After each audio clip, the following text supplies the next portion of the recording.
Good morning, Rotary Club of Centennial. Good morning. Before we get going, let's all silence our cell phones. Make sure I did it too.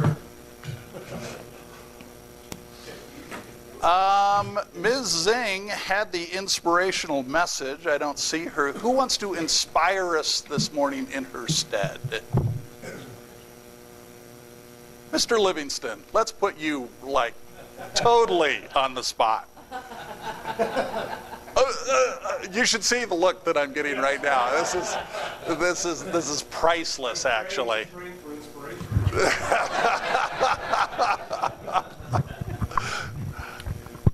John, thanks. Is this on?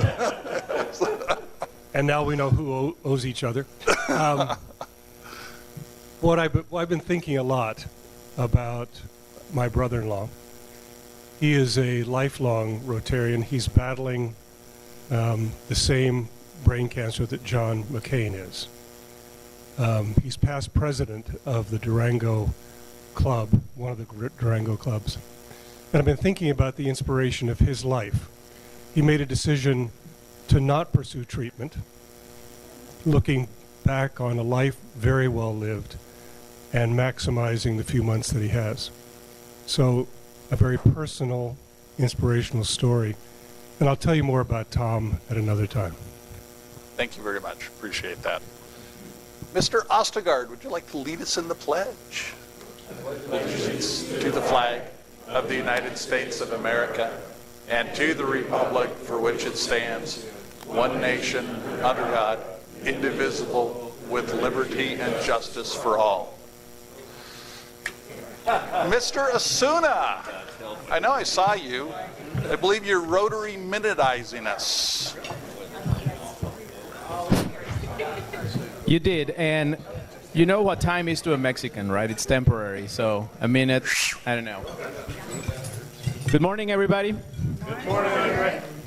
This is your Rotary Minute, and as I was preparing for it, I started to look at different things and facts from Rotary, and one of the things that I didn't know, and I don't know if anybody here knows, maybe can't.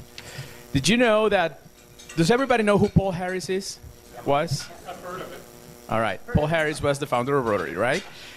Did you know that both her parents are buried here in Denver?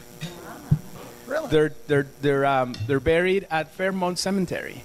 And many years ago, we had a very nice social event that Anne did for us, but unfortunately, we missed those graveyards. But yeah, they're buried here. Anyway, that was just a very side note. So maybe during Halloween, we can do another one of those things and go look for it. So a little bit of Rotary firsts. First Rotary Club meeting was where? Chicago. Exactly. What year? 1905. Perfect. First Rotary Convention, where was it?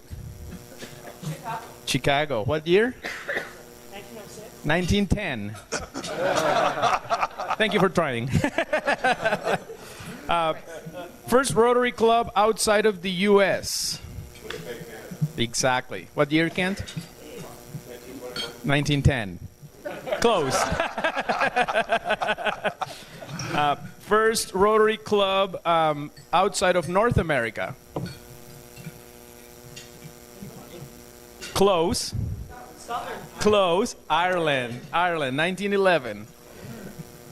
First Rotary Club in South America, not in the Caribbean, South America. Uruguay, 1918. First one in Asia. We have an exchange student that lives there. The Philippines. Philippines, 1919. And the first one in Africa. South Africa, 1921.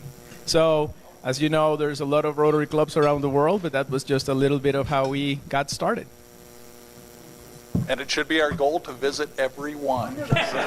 All 33,000. All 33,000. I'd like to thank Dr. Paul for setting up this morning. Thank you. And Bill Curtin, I know I saw you, for taking down after we're done. John McCarty did an outstanding job greeting this morning. I felt very well greeted. David, thank you so much for getting put on the spot and handling it gracefully. And then Kent, thanks for the difficult duty of leading the pledge this morning. We have a few guests today. Valerie Pennock, did I say that right? Stand up. Tell us a little bit about yourself. Yeah.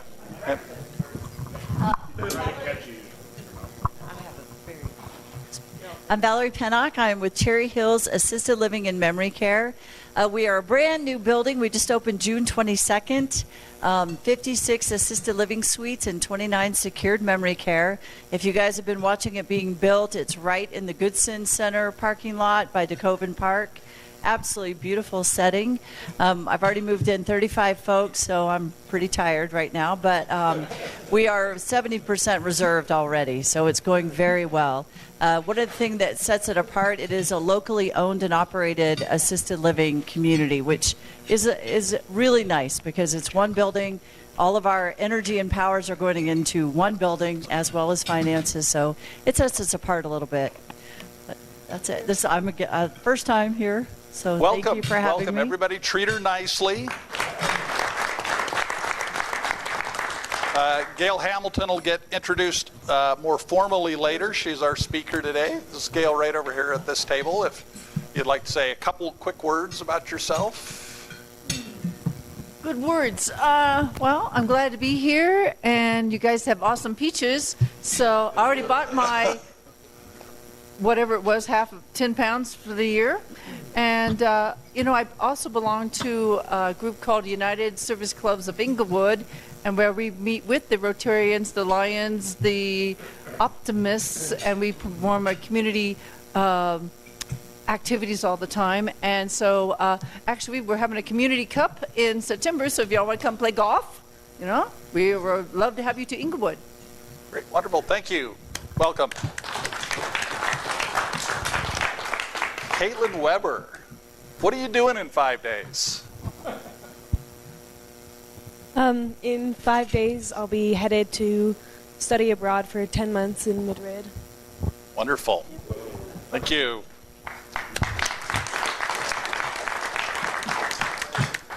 And then Cheryl, you have lots of friends today. What's up with that? Well, I have everyone in this room, hopefully, is my friend. I have Ralph and Linda Leaders here with me. I hired Ralph into the business years ago when I was back at Frontier Real Estate, Better Homes and Gardens as Director of Recruiting. And then his wife, Linda, was my assistant, I believe, for 6 years. And she retired recently to take care of Ralph because, as you'll notice, that Ralph is walking with a cane as well. Would you like to say something, Ralph? Good morning, everyone. Morning. I have known Cheryl for, maybe 22 years or whatever. It's been a long time.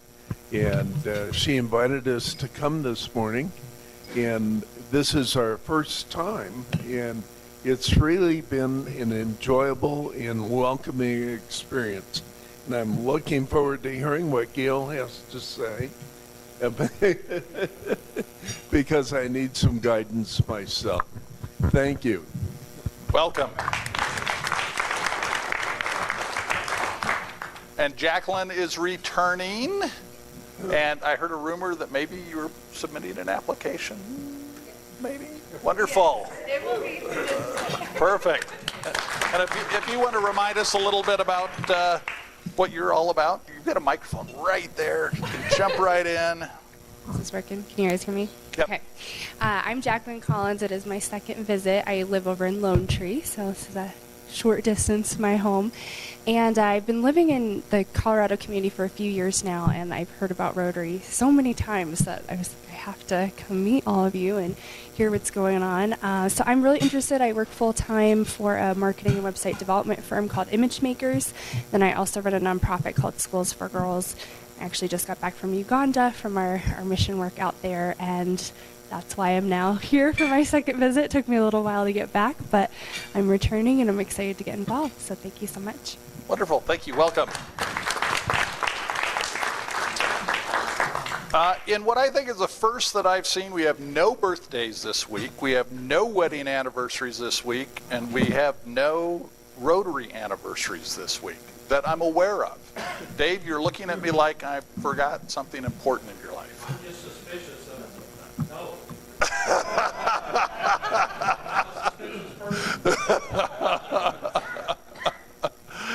Understand. Mr. Hanna and Mr. Livingston, would you come on up here with your mentors?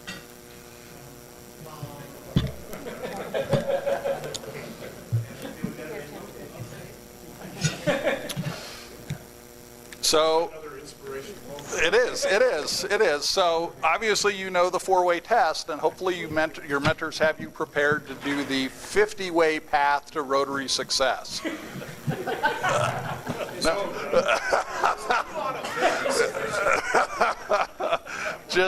Just kidding. So there's David's badge, there's Doug's badge. We won't see, there's no pins, so I don't think we'll draw any blood. Yes. Can you believe it? Thank you very much. David, thank you very much. Thank you for your mentoring. Wonderful. Much appreciated. Member of this association. Doug, congratulations. And hand your red badges to Karen, because we recycle those. We slide new names in there. Great, thanks. Wonderful. Quick reminder, this Thursday, the 31st, from 11 to 1, we're doing the opioid roundtable at the sheriff's office. If anybody else is interested in participating, you need to email Sheriff Dave and me with your RSVP. We've got really very good response so far. So, Dave, do you have anything to add? What, pardon? So it's 31st, it's this Thursday from 11 a.m. to 1 p.m. Anything to add? Okay. For all you concealed carry holders, you probably don't want to bring your stuff when you go into the sheriff's office.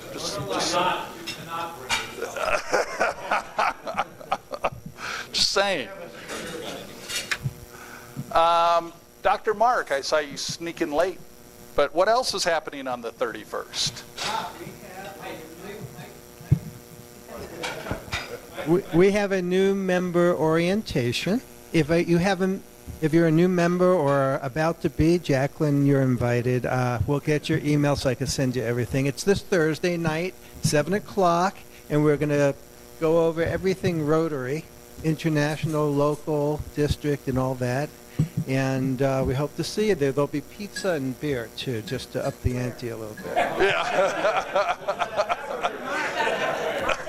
Oh, this will be at SEMSWA. This is John McCarty's place of business, the stormwater. Yes, we're at 7437 South Fairplace Street, 1 mile south of Arapahoe on the west side of Jordan Road. Mark, what time? 7 o'clock. Till? Okay, perfect. Thank you. If anybody needs that address, email somebody and we'll send it to you. Who has a lot of room in their basement? Yeah. It's our little secret. We need a home for travel gifts. The cabinet's starting to get real filled. We really need someplace that they can sit until they get auctioned off in December at the Christmas party. I have a basement that is currently not being used for cottages in Europe, and we could probably find some spots.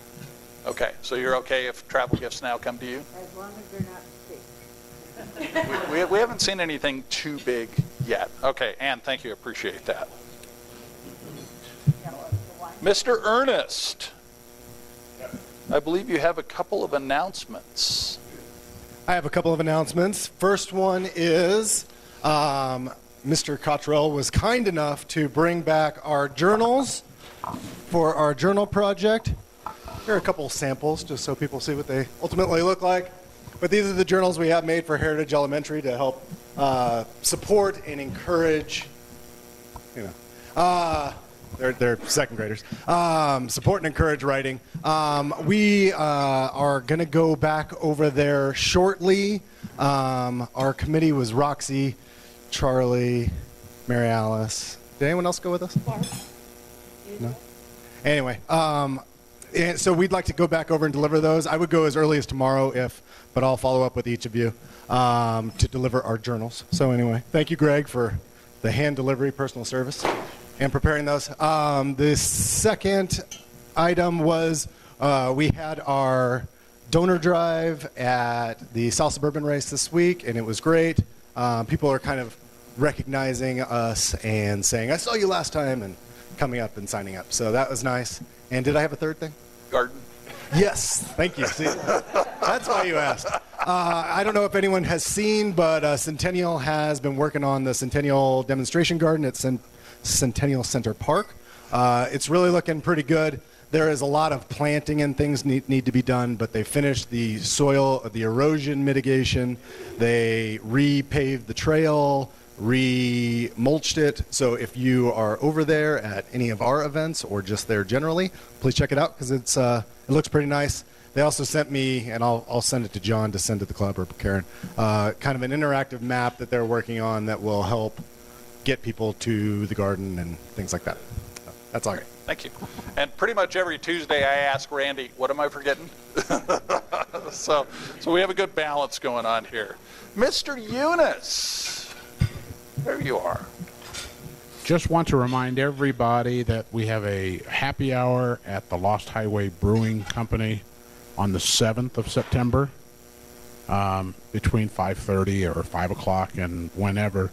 They have a private room there, and they'll have a food truck that night. So you can go there, you can sample a beer or two and have something to eat. So September 7th, that's Thursday. 5 to 5:30 on whatever. We have a room. They have a separate room, holds about 20 people, but if we have more than that, that's not a problem. They have outside patios as well. And for our visitors, Lost Highway Brewing Company furnishes our beer when we do beer sales at the city of Centennial. So we're going to go and sample a bunch of different beers, and because we're Rotarians and that's what we do. Mr. Hope. We have a Christmas tree giveaway committee meeting next Tuesday after this meeting. For those guests and our new members, this is our inaugural project for this year. We're planning on giving away 100 Christmas trees to folks in need. We're in the process of acquiring ornaments and lights and trees and stands. Hopefully we're going to get some commitment soon with respect to both artificial and real trees. One of the things that early on we needed to identify the folks that would be in need of these trees. Mark Gale and I went to the Integrated Family Community Services open house last week, and they are going to partner with us. They are in conjunction with identifying people for food and clothing and other needs that they provide. They're going to help us identify the folks who will be needing these Christmas trees, and they're also going to help deliver the trees to people who might be homebound. So anyway, our meeting is next Tuesday.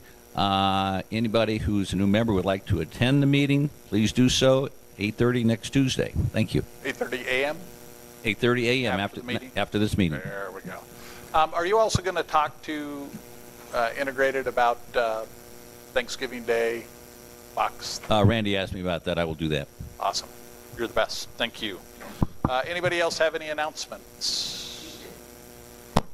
I thought we had your last one, but go ahead. Oh, wait, you don't have the last one because you didn't know what you did. I never know what last year we sold 350 boxes.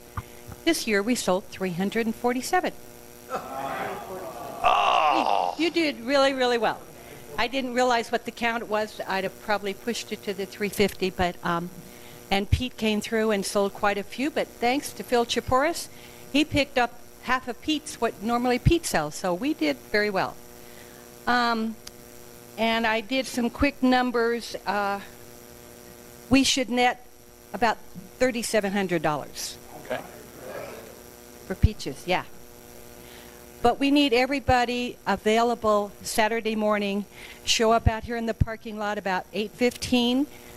Since Pete sold peaches, I'm planning on him to come be the ramrod of the delivery truck and getting the peaches off. But we need dollies, guys to help unload the peaches and stack them. And then we need 4 or 5 people to sit at the table. Everyone has to be checked in.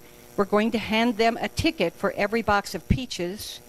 And I'm going to go make tickets myself again, because we can't seem to get together with whether the club has tickets. So, but we have to keep the 10-pound boxes going to the people that paid for 10 pounds and the 18-pound boxes going to the other group. If you sold a lot of peaches, like Trip and Ann and Roxy, we're going to have you sit at the table. There'll be a name on the table, and you're going to check in all of your people. We're going to make you responsible to see that they come get the correct box and that they show up before 11:30. We want to shut it down at 11:30. So, no, you're getting to help. You get to help. Really, I don't need to sit at that table with Barb for 3 hours by ourselves. Yeah. You can be there about 8:15. The truck will arrive somewhere between 8:15 and 9. And we'll have to unload the truck. And then people that are coming to pick up peaches should come after 9:30, but need to be there before 11:30. So pickup is between 9:30 and 11:30. We'd like everybody to have it done and gone by 11:30. But thank you, everybody, for all your help. So, Jeannie, do you think it would be possible to order 4 more? Do you think we could sell 4 more to beat last year's record if we can squeeze 4 more in? Actually, I sold one, so. Well, we've got 3 extra boxes right now. Because I ordered a couple extra that I got to go sell Saturday after I pick them up. Well, Barb and I always, and have for several years, ordered several extra boxes, and we have sold all but 2 of those. So we have one 18-pound box and one 10-pound box. Does that include the boxes that I'm not going to pick up? No, and then Bill's 4 boxes are the ones that donate to wherever you decide you want to donate them. Okay. But what I'm saying is, can you order 4 more to get us to 351? I doubt it. Not today. Okay. I think, yeah, she really wanted our order in the other day. So we can. Okay, so if anybody has more that you know somebody else that want peaches, we've got a few left. And the parking lot, right out here in the parking lot. And usually we have our Rotary banner is hanging off of the tree out there. Yeah. All right, good. Thank you, Jeannie. Mr. Paller? Good morning, everybody. Please pull out your phones. I know everybody has a phone. They're turned on. Turn on the calendar. And look at September 9th. September 9th, that's our next beer event. After we get through the peach event, I'll be sending out information for you to volunteer for September 9th to help us at the next beer event. I believe it's the Cars. Is that my right? Yeah. Senior Resource Fair, Cars, and something else? Oh, the Nacho Men. They're good. And beer and more beer. And beer. Food trucks, probably. 3 to 7. 3 to 7. So we want to make sure we focus on peaches, but soon thereafter, the list is coming out, September 9th. Great. Thank you. John, I also forgot to tell you, Allosaurus came through and sold several boxes of peaches, and I told Eric about the beer thing on the 7th, and he said, we're right across the street from Lost Highway, so I think the Allosaurus group are going to come to our social. He was going to round them up. Eric Biss. B-I. He's the one that's been in charge of all the peaches coming out of Allosaurus. I don't believe we've seen an application yet on him.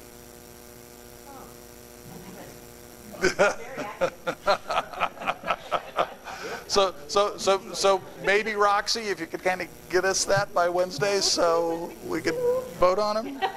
I'm thinking. All right. Travel gifts. Mr. Ernest, I know you have one. Sorry, all my stuff's over here.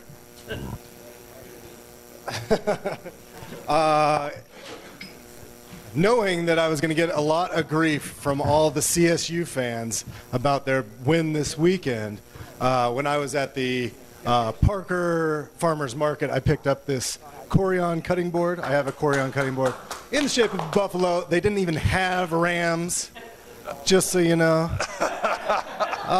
So go Buffs. And anyway, I have a Corian cutting board. It's awesome. It cleans up really easy. They're very nice.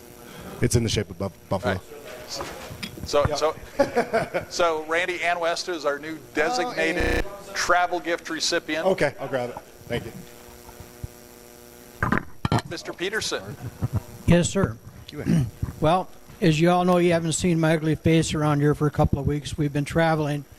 So Karen and I left a week ago Sunday and went on our way to Alaska to visit my brother.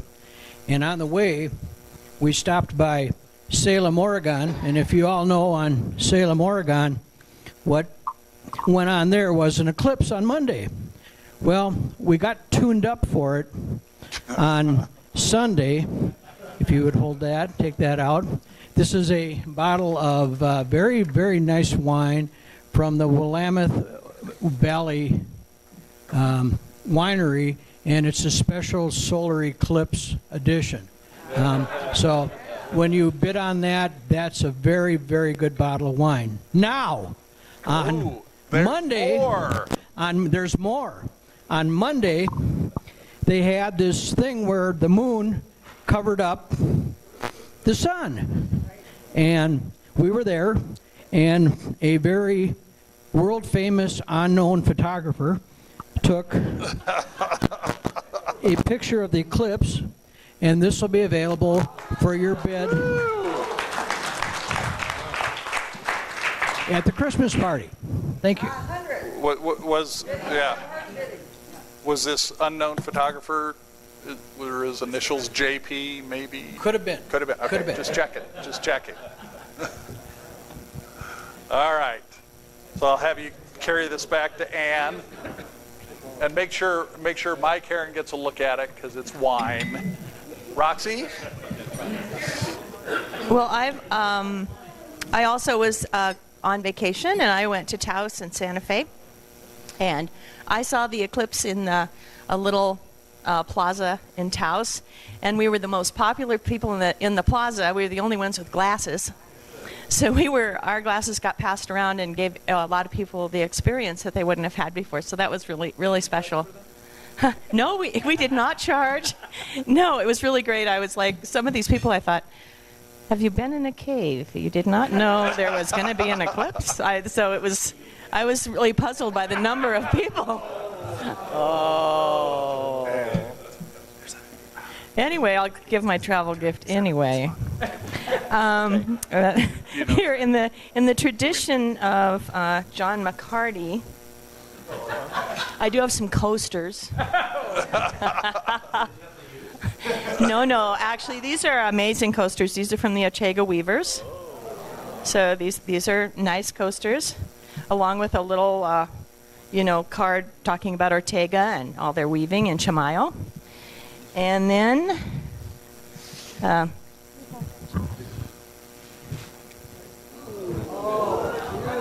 so this is a flower pot. This is a Talavera flower pot. So you can plant this on your patio next summer, and could be yours at the auction. Very nice. Thank you. Any other travel gifts? Oh, Ms. Henshin. So I too was in Oregon, and Monday wasn't just about the eclipse. It's one of my best friend's birthdays, so it was kind of special. They live in the Willamette Valley, one of the most glorious. If you saw the pictures on my Facebook, one of the most glorious places. I love going there. Down the road, their neighbors happen to be places like Bergstrom and Archery Summit and Willackenzie and some of the greatest wineries on the planet. I will say that, especially when it comes to Pinot Noir and Chardonnay. And so we were talking, and they actually do a VRBO and in their basement. And so it's not here yet because I've got to get all the certificates and everything. But I'm giving 2 nights. It has 2 bedrooms, 4 people to go and stay up in the Willamette Valley. It's probably one of the most magical places I've ever been. The people are just, if you've ever been to Napa and the chaos of Napa, and as someone who's been in the wine industry, I'm not a big fan of Napa or Sonoma, but Willamette's just really easygoing, and they'll be included free wine tastings because they have relationships with a lot of the wineries, so wine's coming. But if you want to think about a place to go with another couple, it'll be at the auction, so 2 nights at their VRBO. Very nice. Thank you.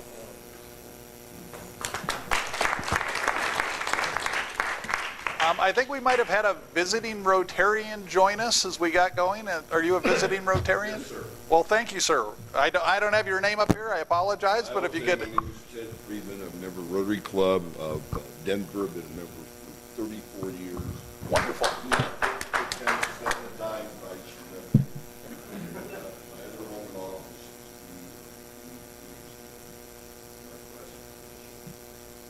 Wonderful. Thank you. Thanks for joining us.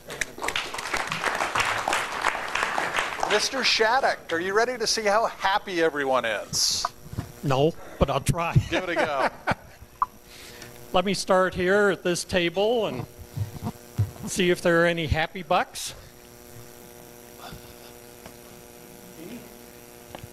Well, I'm going to give 5 to thank all of you for supporting your foundation with all the peach sales you did this year.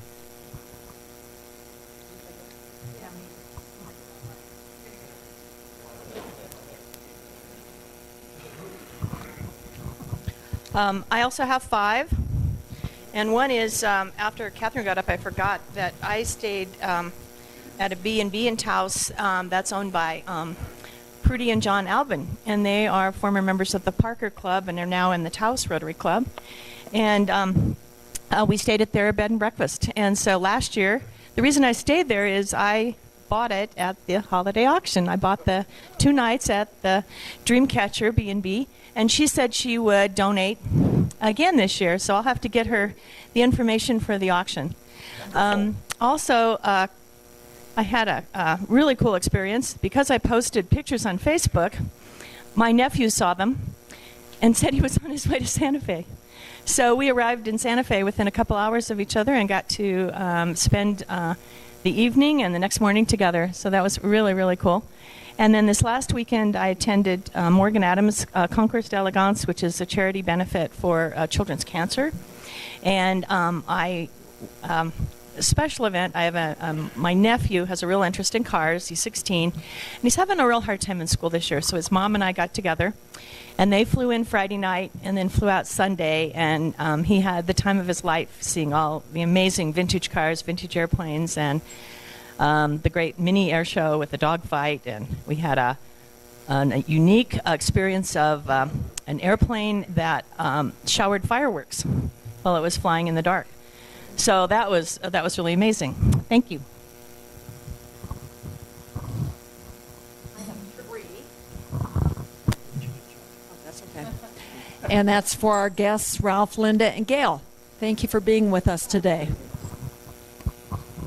Thank you, Cheryl. I have $1 for my CSU Rams, who opened their new stadium with a victory last Saturday, and are going to have 2 in a row come Friday night.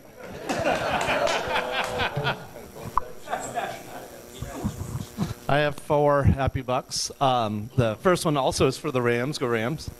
Number 2 is for Jeannie. Thank you so much for your hard work with the peach sales. Number 3 is John and I and the little boy went out with some friends to View House a couple weeks ago to watch the funk band Funkifino. And Breckenridge Brewery was doing a promotion there, and Joan put my name in the hat unbeknownst to me, and for whatever the drawing was. And so, sure enough, at the end of the night, they start drawing the name, and they pull out Brad. That's me. They butchered my name, of course, and I knew it was me. And so we won a 2-night stay at the Bear Creek Resort in Breckenridge. So that's nice. And that's not even the happiest buck. So the happiest buck was my little boy. Most of you knew me when I brought my little boy home from the hospital 3.5 years ago, and I brought him to that bowling event where you guys got to see him at the 2 weeks old. And now this past week, he had his first day of preschool. So.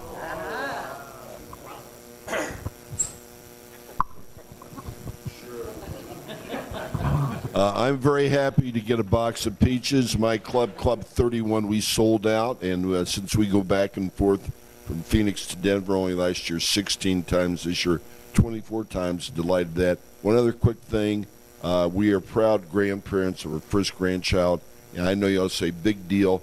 When you've been a great uncle 28 times, great 4, first grandchild. Thank you. Thank you.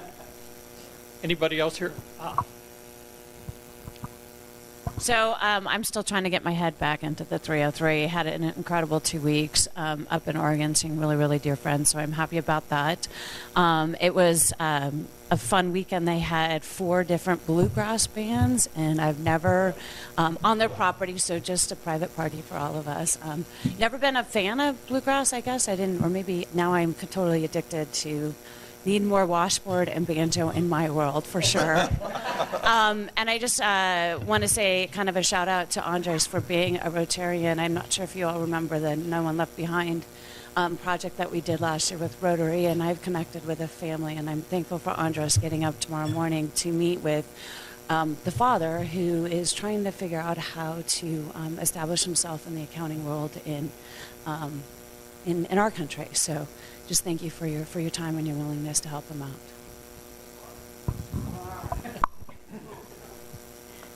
Any happy dollars here at this table? Yes, sir. There's a happy dollar and a thank you to Jay Weber. There he is. To Jay Weber, thank you. Jay and I were set to do Meals on Wheels last Friday, and at the last minute, I had a business emergency and had to cancel, and he did it all by himself. So thank you, Jay.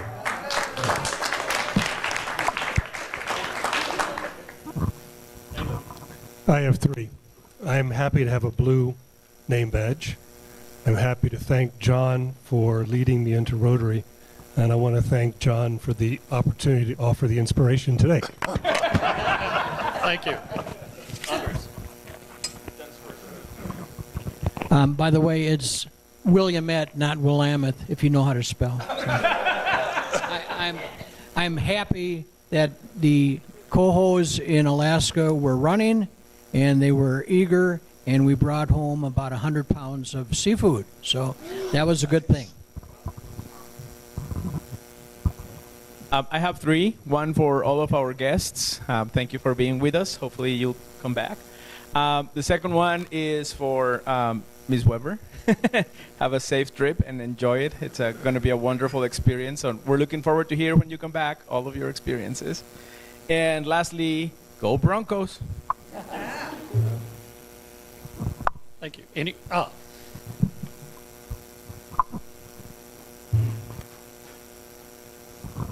I'm happy to have won my blue badge, and I'm happy that Charlie was my mentor and did such a good job with me.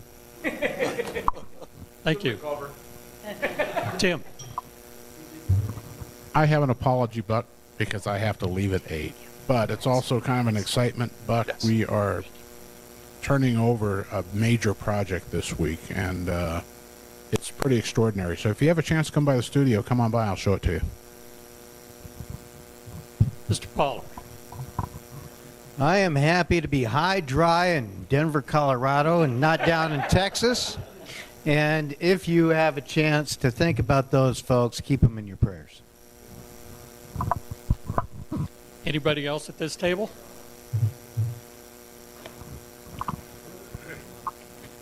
And our president. Tripster. One, I'm happy for our newest applicants, the Colonel and Jacqueline, and our guest Valerie. Thanks. Thank you. John? I've got 5. Thank you very much to our guests. Thank you to our visiting Rotarian from Club 31. Appreciate you being here. I'm also thankful a good friend of mine lives in Houston, and he's been doing updates, and the water got to about 10 inches from pouring into his house, and it stopped and began receding yesterday. So got very, very lucky. Ms. Henshin, I believe you are introducing our speaker. Sure. Cheryl is. Okay, I am.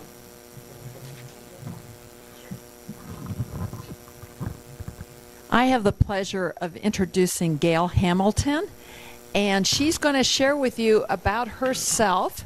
And I just know very briefly about her. She was in an incubator for, I believe, 12 weeks, 2.5 months, and she received pure oxygen during that time, which caused her blindness. But she has been resilient through all these years. In fact, she was able to build her own home with Habitat for Humanity. And that is pretty amazing to be able to do that. Anyway, let's welcome Gail Hamilton.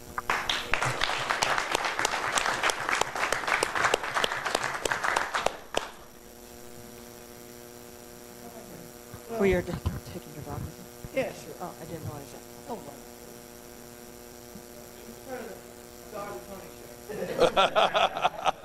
Where's the pony?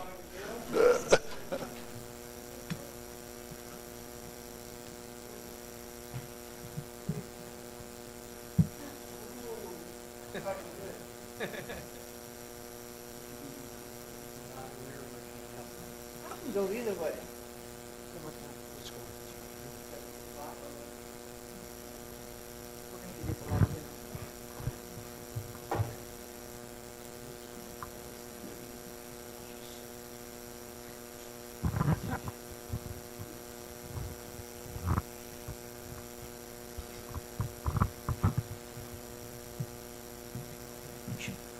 We are on. Are we on? Yes. We are on. I gotta put the dog on my foot. There. Now we're really on. Good morning. Good morning. This is a great crowd. I've been to lots of groups, and I'm impressed.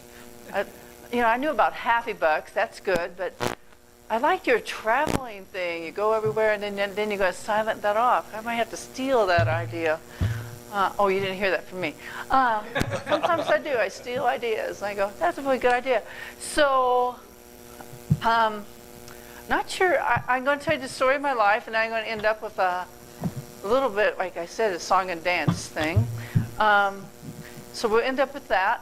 And as she said, yes, I have built my own Habitat for Humanity house. And I have been Miss Colorado Senior America. 2013 Queen, the first blind chick to do that. And what else have I done? Oh, I published a book, which is over there. But we could pass them around during this thing if somebody wants to do that. Then you all could see that I really was the 2013 Queen. I didn't make it up. And I thought about wearing my crown and sash, but I forgot. It's 4:30 a.m. I forget some things here and there. I'm not totally cordless here. I got a cord. Okay. Can't be too tethered. All right. So, did you know that there is 90% of unemployment in the visually impaired community? You did? Wow, you guys are smart. I hadn't noticed this. Did you also know that there's 90% of abuse in the disabled community? No. So both of those are pretty high statistics. People always go, oh, unemployment 5%. And I go, oh, it's your fourth thing. Maybe try 90%, and see how you do. And it's not because we're less than anybody else. It's just sometimes I think people with vision forget that people without vision can do just as much as people with vision can do. We just do it differently. I didn't put makeup on today, but if I had, I would have gone, I just do it differently. I put my finger in the side of my nose so when I do mascara, I don't hit my eyeball. So I just do it differently. Actually, if I hit my eyeball, it wouldn't matter to me, because I don't have real eyeballs. So, hey, it just would matter to you. Oh, what's that black all over her? I don't know. So, it's just a little blind humor, just go with it. People say I should be a comedian, but I never can think of these things. I had to do that once for a Toastmaster gig I was doing, and they said, write a humorous speech. It was so bad. But if it just comes out, and I'm okay. But yeah, to try to have to do it, not my thing. But anyway, it goes to show that even though, and I actually am statistic of both of those. I was abused as a kid, and I'm obviously blind. And so to come out of that and to not be a victim of those circumstances, and in fact to be empowered because of those circumstances, is how come I'm standing here today. Because I think we have choice in how we choose to live our lives. We can be victim of it, or we can be champions of it. And it's really, I gave the end of my speech at the beginning, but that's okay. It's really what's in between the 6 inches between our ears that really matters, right? And so now I hear a few yeses. So do you know how you clap for deaf people? Like this. That's the wave. What's your name? What was the guy? What's the name I was sitting with? What's your name? No, the other. No, you're not a guy.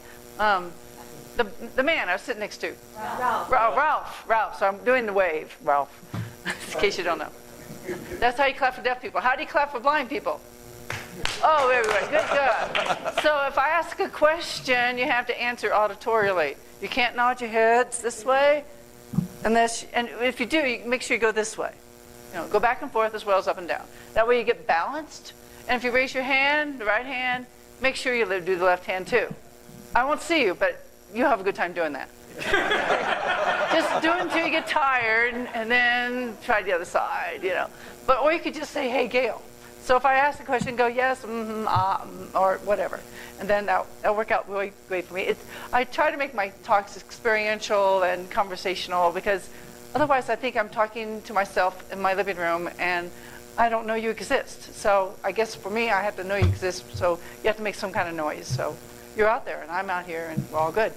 But we all have dreams, and we all have aspirations, and we all have goals, and it's how we get there. And it took me, and have you ever been told you couldn't have your dream? Oh, you know what? I don't have a watch. So can somebody give me like a 5-minute warning? I will. Okay.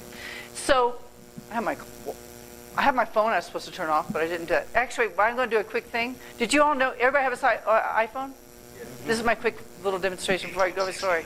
Did you know, if you take your iPhone, everybody get your phones out? This is my real quick, cool thing. Get your phones out. Come on, go.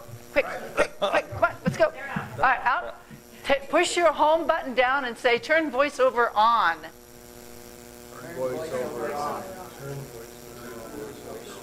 Now, when you do that, you now can run down your finger down the screen, and you can read the screen as if you were blind.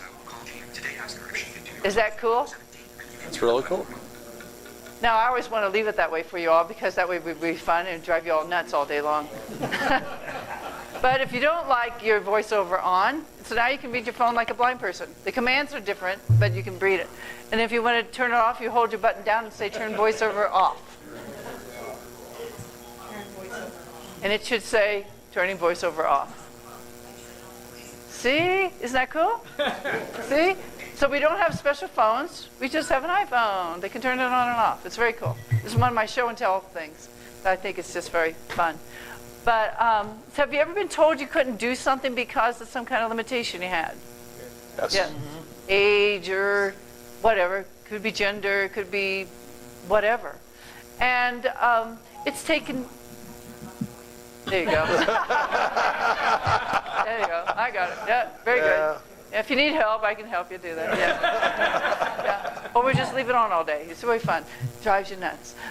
Especially in a meeting, it talks. You think you'd silence the phone, but it goes blah, blah, blah, blah, blah. It's really special. So mine's on, so just in case.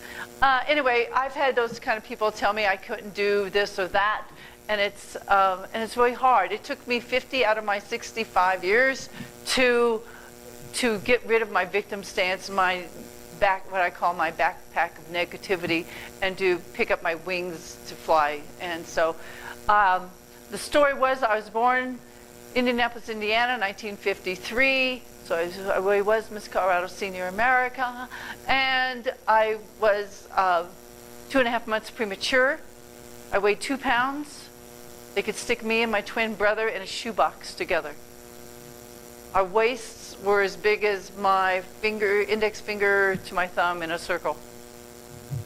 So it's pretty tiny. I grew up since then. I wish I could lose those 2 pounds. Oh, I can. I forgot. So my parents didn't know how to accept. It was 100% pure oxygen in the incubator that caused my visual impairment. And my brother was not affected, maybe a little mentally, but not physically. Oh, I didn't say that. He's now retired, doing fine, and there you go. My parents didn't know how to handle a kid with a disability, so they ignored and isolated, abandoned, abused, and treated me with disrespect in all ways. So it was my grandma in her 6th grade education that knew how to empower me. And she believed that I could do anything that I wanted to do. And she just gave me love. And my speech is just not coming out as usually as polished as it is. But that's okay. You'll like it anyway. And so she believed in me, and she valued me, and she led me towards music. And she also said, she did a couple things now that I'm thinking about it. She made the best homemade cinnamon rolls on the planet. You know those ones you get in the mall? The Cinnabon things? Grandmas were better. Grandmas were better. She also said the 5 words that helped me get up what I call my psychological Mount Everest. And she said, Gail, I'll love you forever. And that helped me in a lot of times. That, and she gave me this record by Jonathan Livingston Seagull called, that was what it was called actually. And it was, maybe it's been up since 4:30, I don't know. So Jonathan says on his record, back in the days when there were records, that your whole body from wingtip to wingtip is nothing more than a thought in the form that you can see. Break the chains of your thoughts and you break the chains of your body too. Do you even get that? That your whole body is nothing more than a thought. And if you think that you're old, if you think that you're fat, if you think that you're ugly, if you think that you're whatever, you're going to be that. But if you think that I'm young and vibrant and alive and creative and spontaneous and alive, then you're going to be that. So whatever you think of, you're creative. I had no idea what that really meant back in whatever year that was, 1970. But I just thought that was beautiful. And I've lived by Jonathan. Jonathan and I are great friends. And so I grew up very negative. I grew up very sad. I grew up very depressed. I was the only blind chick in my high school. The school for the blind that I went to was 3 years behind in education. And this parochial school I went to later was 3 years ahead in education. So when I got to this, I was 6 years gap in there. I flunked out of many of my classes, history and science and math, you name it, French. Oh yeah, I flunked them all. It was great. Should have been there. But I excelled in music and chorus and piano. Yeah, that's what I was good at. But because my grandma encouraged me in those areas. Now she just encouraged me in math. That would have been good, huh? But no. And so I know enough math just for recipes and my checkbooks and music. Other than that, I don't care. So, but I do well and I don't bounce, so that's a good thing. Where was I going? So I was like the lower 29th of my high school class. 29 out of 120 some. I was 29 for the bottom. That's where I was. So it was hard. That's what I'm trying to say. It was hard with my family. It was because they abused me mentally and physically. It was hard in school because I was the only blind person. It took me 6 times as long to do my homework as anybody else. You know, I was always up to 12, 1, and 2 o'clock in the morning every day doing homework just to transcribe, back in the day, notes from a tape recorder into Braille so I could read them. You know, I could read 10 hours of print pages an hour. You know, so 20 Braille pages equaled about 10 of print. So I was never with my class. I was always behind. And that was held true through my bachelor's degree and both my master's degrees. I never was up with the class because it took me so much longer because we didn't have the technology that they have today. So, you know, so it was hard, you know, and now I brought a little a little Braille computer. I didn't need it for what I'm going to do here in a minute. But, you know, now it weighs 1 pound. Back in the day, we didn't even have them, you know, so I sound old, don't I? But that's okay. I've lived a lot of good years. So it was hard. But what I'm saying is that I made it through. I persevered. I was the only blind person in my high school. I was the only blind person in my college.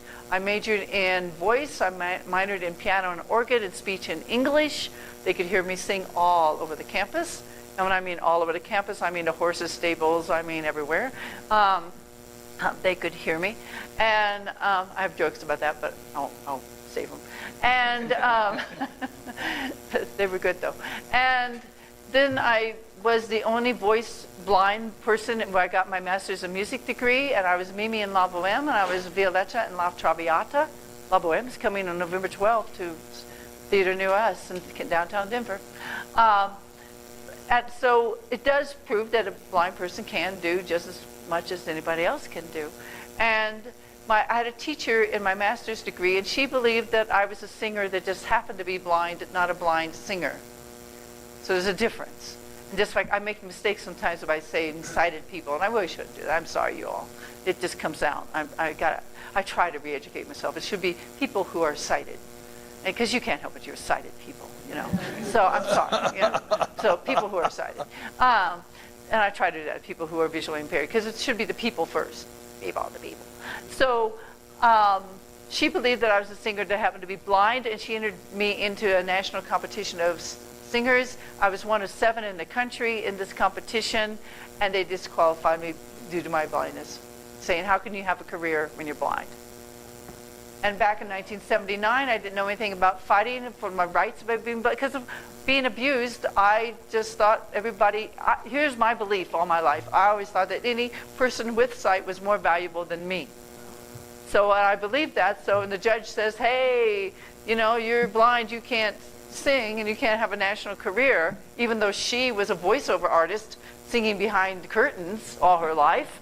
Really? A quite famous woman, actually. You'd know her voice if I told you. But she told me that I couldn't have a career in singing. Like, really?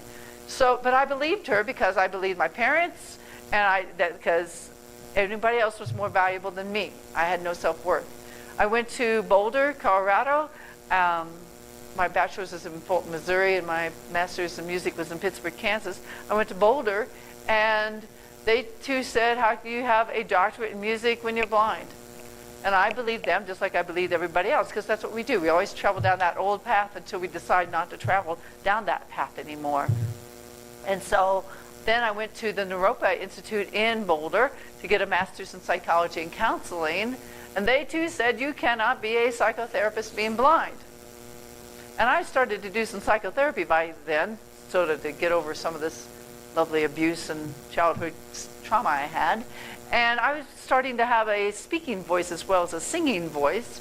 And I stood up to them, and after 2 rounds of mediation, I won. And I got my degree as a psychotherapist. Yeah, so, yeah, like, hey. But I had to take the head of the whole psych department to task to do that, you know. But one of my sayings is my desire to fly has to be bigger than my fear of falling. My desire to do anything has to be bigger than the fear. If the desire isn't bigger, then the fear is going to win. And thank you very much, the fear is not going to win. You know, your desire has to be bigger. So I got that degree. I practiced psychotherapy for about 10 years. And I got some weird clients, and I can tell you about that. That's a whole nother book. And Baby Bobby, yeah. You just don't want to go there. And so then about 13 years ago, I hit like really the bottom of my psychological Mount Everest. And within 3 months, my mom died.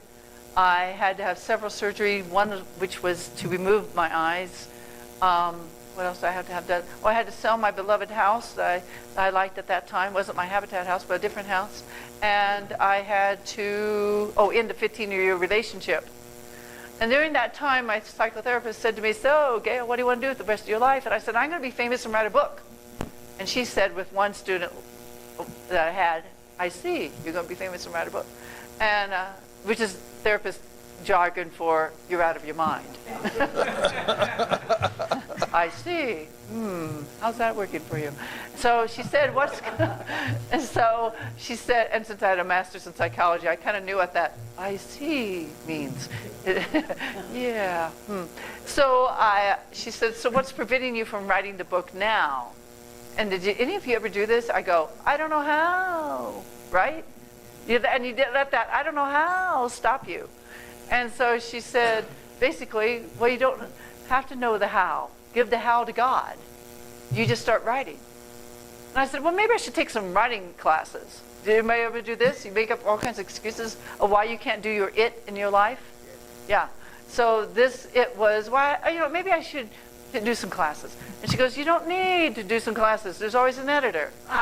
She got me again, Dang, I'm really trying here to kind of figure out how come I can't have my dream, And you're just not letting me buy into my victim stance. Dang, I so wanted to be a victim today. And so she says, what if you could just write it and then somebody will fix it later? And I went, oh, okay. So I started writing 2 hours a day, and after 10 years and 10 drafts, and even then I had the Colorado Division of Rehabilitation Services take away a $10,000 grant because I wasn't in compliance.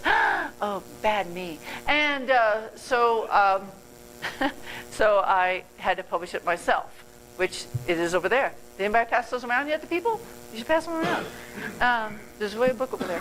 And so, maybe it's over here. The book's over here.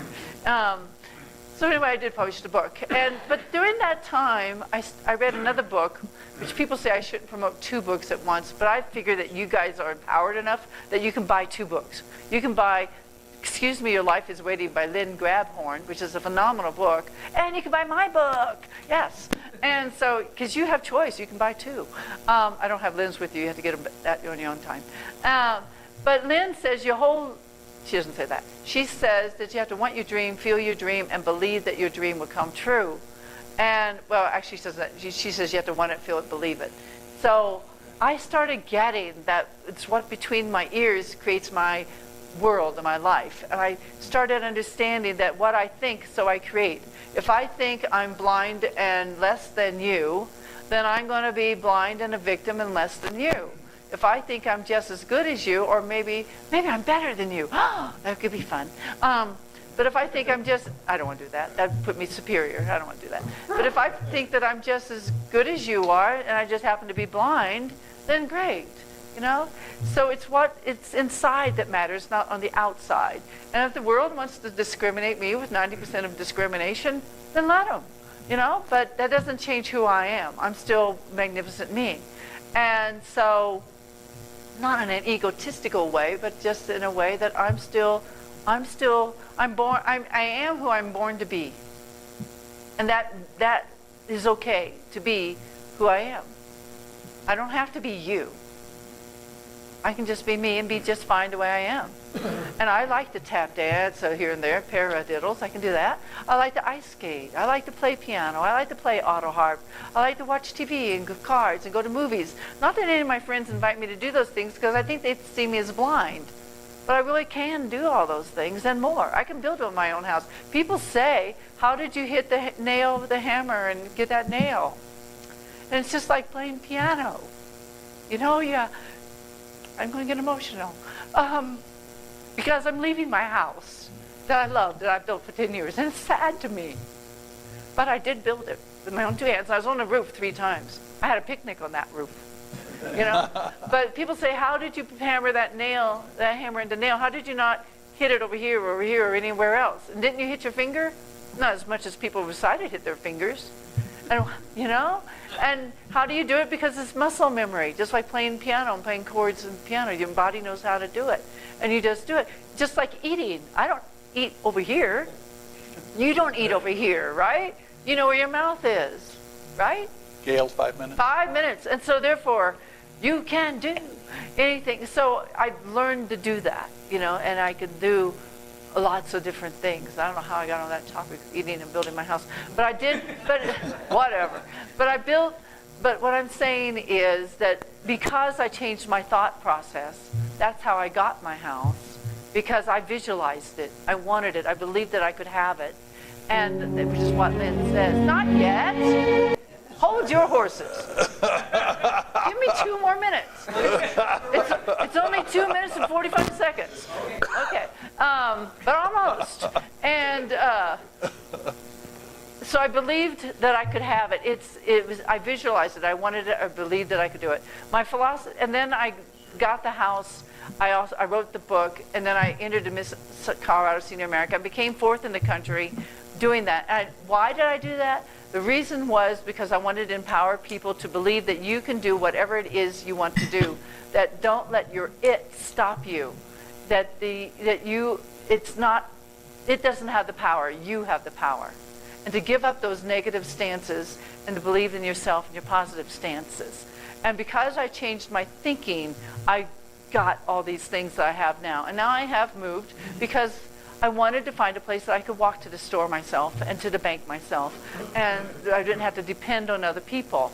And it's really fun to get that freedom back after 10 years of being kind of trapped in my house. It was a beautiful house, but it was in the wrong location. So if you know anybody who wants a house, low income, you have to meet the habitat requirements, but it's really awesome. Good condition. Oh, I didn't say that. So anyway, you can have your dreams and live them. My philosophy for the Miss America goes like this, in 35 seconds. I believe my desire to fly must be bigger than my fear of falling. Vision is internal, not external, and is guided by my heart, not my eyes. In order to be free to fly, you have to want your dream, feel your dream, and believe that your dream will come true. Most importantly, you must live your dream. I put that into you instead of I.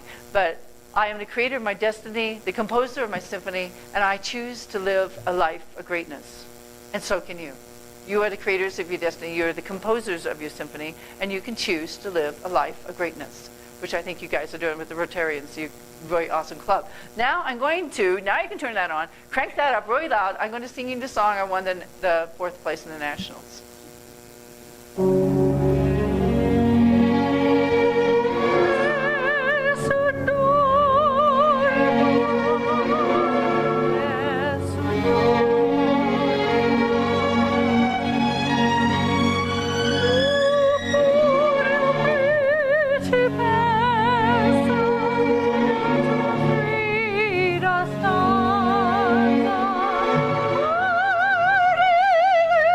See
would you like to answer a couple of questions? Absolutely. Do you have any questions from the audience? Well, I'll ask one. On TV, you see an ad a lot of times about non-24. Yep. Is that something you deal with, and can you talk about it a little bit?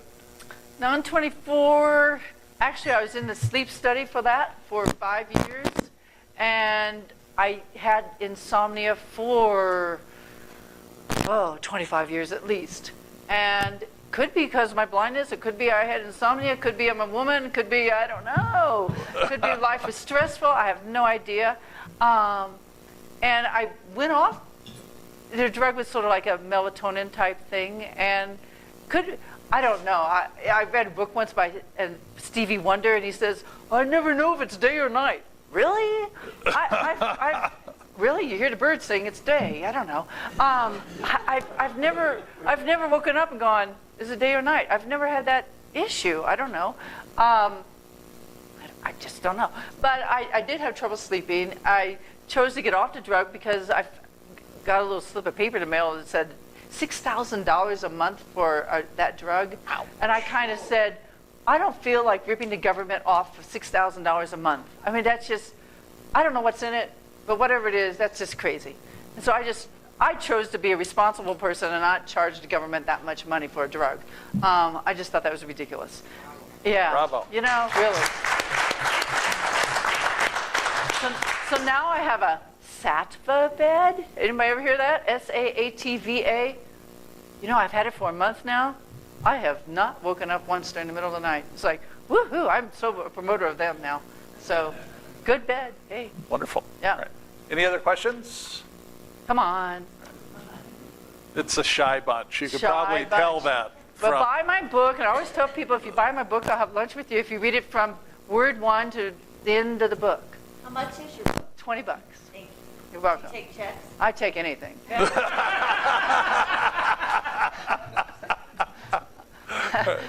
have a question, guy. Why Nessun Dorma? Does it mean anything to you? Is it special in any way? You know, I was trying to figure out an aria for the pageant, and it was 2 weeks beforehand, and they kept going, you're going to figure out something to sing? You're going to do it? And I'm like, I don't know. And I went through all my repertoire, and I was just bored with all my stuff I'd sung for 40,000 million years. And I figure it's a God thing, because I wasn't happy, and I woke up in the middle of the night with the insomnia, and I said, Nessun Dorma. That's what I'm going to do. And I said, if Jackie Ivanko can do it at 11 years old, so can I. So, so I went with it, you know, and it served me well. So, and it fit me, and I learned it in a day. And even the week before, I was singing it on because I didn't know the words yet. And they're going, you're going to do that by next week? Oh, yep, because your desire to fly has to be bigger than your fear of falling. So I did. Awesome. Wonderful. Yeah. Thank you. All right. We've got a couple of jobs for you before you leave. Good. I like jobs. Well, the first thing we're going to do is, in my hand right here, is a book plate. So I know. Sorry, we didn't do it in Braille, but we donate books to a local elementary school. Cool. So we'll put this in. Basically what it is, it has your name on it and Rotary Club of Centennial, so the kids at the school will know who the book was named in honor of. Nice. For you. Very sweet. Yes. Very sweet. And then the next... I'd give him one of my books, but I don't know if it's age appropriate. I probably should make a child version of it, and then it could go. So then the Yeah, next that's thing we're right. going to have you do, we do a little drawing. So I've got a hard hat in front of me, which you got used to. Hey, I do know about And if hard you hats. reach in the hard hat, you'll find tickets. Yeah, close your eyes. Don't look.